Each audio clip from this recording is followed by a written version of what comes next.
Venezuela is often reduced to headlines, but headlines never explain rivers that glow at night, mountains older than life itself, or communities that endure with quiet strength. To understand this country, you have to slow down, listen to the land, watch how people live within it.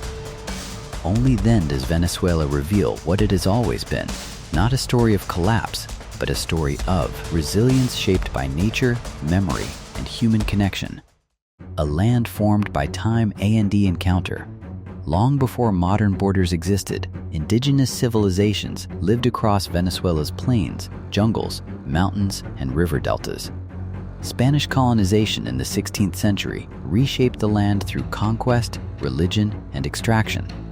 But it never erased what came before. Venezuela's identity formed through layers, languages shifted, traditions blended, and through every upheaval, community remained central. Spanish is spoken with rhythms that change from the musical Caribbean coast to the slower cadence of the plains. Indigenous languages still survive, carrying knowledge tied directly to land and water. Music fills daily life, joropo in the llanos, drums along the coast, salsa in the cities. Food is shared even when resources are limited. Coffee is poured without questions. Family and neighborhood often replace institutions, holding society together quietly. Canaima, where water speaks. Deep within Canaima National Park, water becomes the language of the land.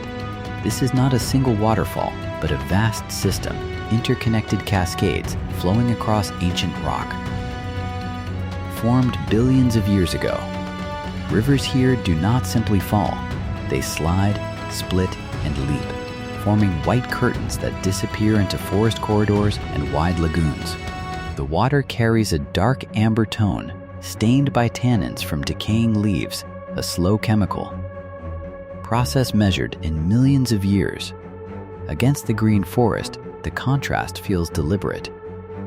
In Canaima, waterfalls are not landmarks, they are motion made visible. Angel Falls, the edge of the sky. Angel Falls rises from the summit of a table mountain older than most life on Earth. At 979 meters, it is the tallest uninterrupted waterfall on the planet. From above, the water descends like a silver thread, but its most defining quality is its impermanence. Wind often breaks the falling water into mist before it reaches the river below, turning gravity into something dreamlike. To indigenous communities, this place has always been sacred. They call it Carapacupai Mare, the waterfall of the deepest place. The Tepuis Mountains are believed to be the dwelling place of spirits, with the falls acting as a bridge between worlds. Reaching Angel Falls requires patience, small plains, long river journeys, and silence. That difficulty is what protects it. Rivers into the unknown. The Churn River moves slowly through dense forest, dark and reflective. It is the only path forward. For generations, paddles replaced roads here. Dugout canoes carried guides, explorers, scientists, and seekers into the Guiana highlands. The river doesn't overwhelm, it repeats. Bend after bend reveals moss-covered cliffs, hidden waterfalls, and shadows shaped by time. Its power lies in persistence. Los Roques, fragile perfection. Off Venezuela's northern coast, the horizon dissolves into blue. Los Roques is an archipelago of hundreds of islands, forming the only true coral atoll in the Atlantic. There is no center here. Water defines everything. Shallow lagoons shift color with clouds and wind. Footprints vanish quickly. Movement feels lighter. Development never arrived with force. That restraint became protection. At night, some bays begin to glow. Bioluminescent plankton light the water, turning each movement into a constellation. Silence takes over. Cayo de Agua, between two seas. A thin ribbon of white sand stretches between two bodies of water. On one side, deep sapphire. On the other, pale emerald calm. Cayo de Agua feels almost unreal, a sandbar so narrow the sea presses in from both directions. There are no buildings, no signs, no permanence. Boats arrive, boats leave. The island resets itself. Moroccoy, where land and sea blur. Along the coast of Falcon State, mangroves spread into shallow turquoise water. Here, boundaries disappear. Mangrove roots rise like scaffolding, protecting shorelines and nurturing life beneath the surface. Flamingos gather by the thousands. Sea turtles glide through seagrass beds. During the week, Moroccoy feels almost untouched. On weekends, it becomes communal, boats tied together, music drifting across water, seafood shared. It is Venezuela in balance. Colonia Tovar, a European echo. High in the Aragua Mountains, the scenery changes abruptly. Palm trees disappear, pine forests appear. Colonia Tovar was founded by German immigrants in the 19th century, isolated for more than a century. That isolation preserved everything: language, architecture, rituals. Half-timbered houses stand beneath mountain fog. Strawberries and bread follow old traditions. Only when roads arrived did Venezuela rediscover this place. Los Llanos, a seasonal sea. The Llanos stretch endlessly across the heart of the country. During the dry season, the land cracks under the sun. When the rains arrive, rivers overflow and the plains transform into an inland sea.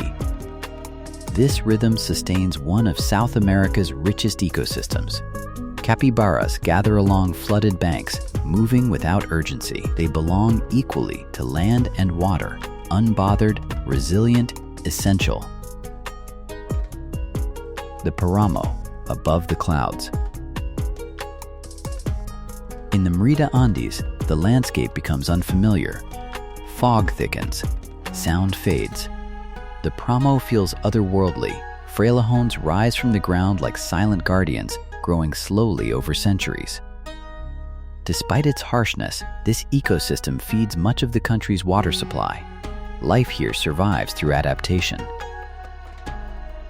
Caves of sound and darkness.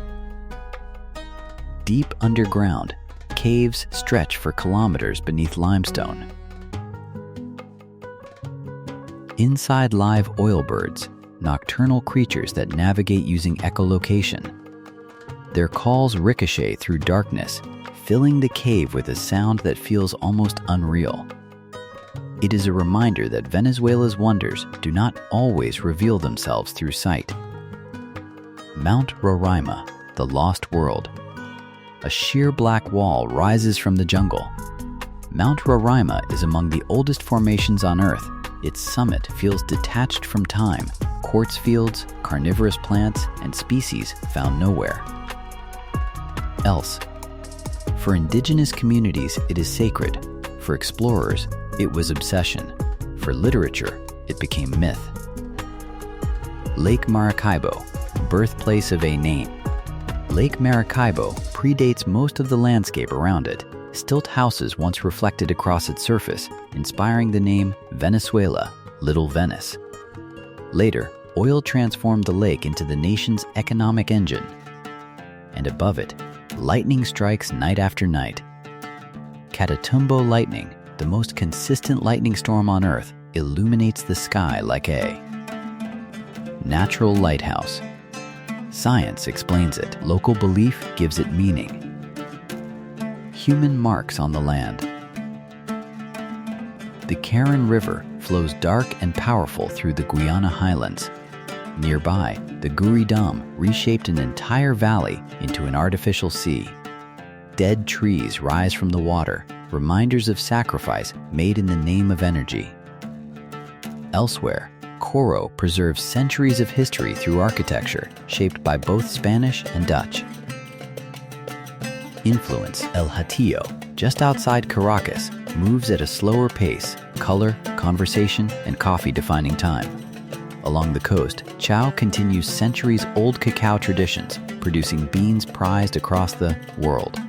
Here, excellence grows quietly. Deserts, islands, and open sky. In Mdanos de Coro, dunes move endlessly beneath Caribbean wind. On Margarita Island, fortresses stand beside modern beaches. Fishing routines continue unchanged. On the small islands near Chichiriviche, coral gardens thrive beneath clear water. Venezuela never stays in one form. Venezuela does not need to perform. It exists in paddle strokes on dark rivers, in cacao drying under the sun, in music echoing through neighborhoods. Those who arrive with assumptions leave with understanding, and often with a quiet attachment to a place that refuses to be forgotten.